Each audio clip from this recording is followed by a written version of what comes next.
1 Samuel capítulo 19. Saludos, estimado oyente.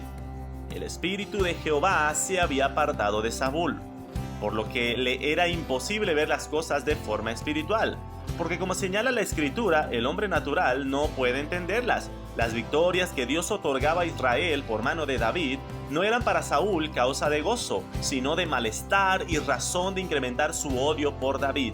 En este capítulo, aquel deseo de Saúl por matar a David se hace más latente y quisiera que podamos meditar en dos aspectos. En primer lugar, observar la reacción de sus dos hijos de Saúl que vemos en este capítulo, Jonatán y su hija Mical, la esposa de David. ¿Qué hicieron estos dos hijos al ver la actitud pecaminosa de su padre? En los primeros 5 versículos del capítulo se describe que Jonatán no solo advirtió a David sobre las intenciones de Saúl de matarle, sino que Jonatán llamó a arrepentimiento a su padre para que no cometa tal pecado, haciéndole notar lo necio de su pecado de querer matar a David sin causa alguna.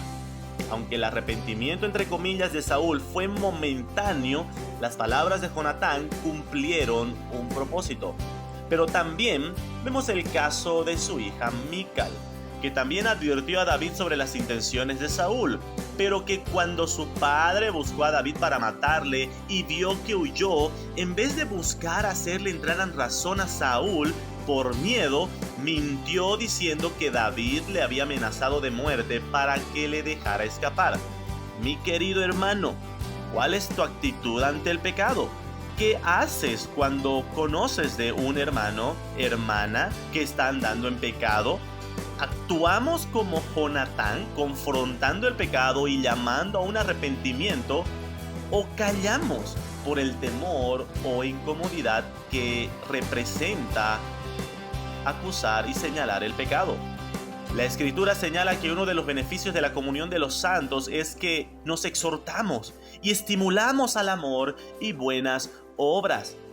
Gálatas capítulo 6, verso 1, el apóstol Pablo dice: si alguno fuere sorprendido en alguna falta, vosotros que sois espirituales, restauradles con espíritu de mansedumbre. Recordemos que si callamos ante el pecado, podemos llegar a ser cómplices del pecado. En segundo lugar, se menciona que Saúl envió mensajeros para traer a David, pero que en cada ocasión Dios, por medio de su espíritu, tocaba el corazón de estos hombres para que en vez de buscar y atrapar a David, se pusieran a adorar a Dios. Mis queridos hermanos, el Espíritu de Dios es lo único que puede cambiar el corazón de un pecador. Y es Dios, por medio de su Espíritu, quien puede volvernos de ser instrumentos de pecado a instrumentos de adoración y honra al Señor.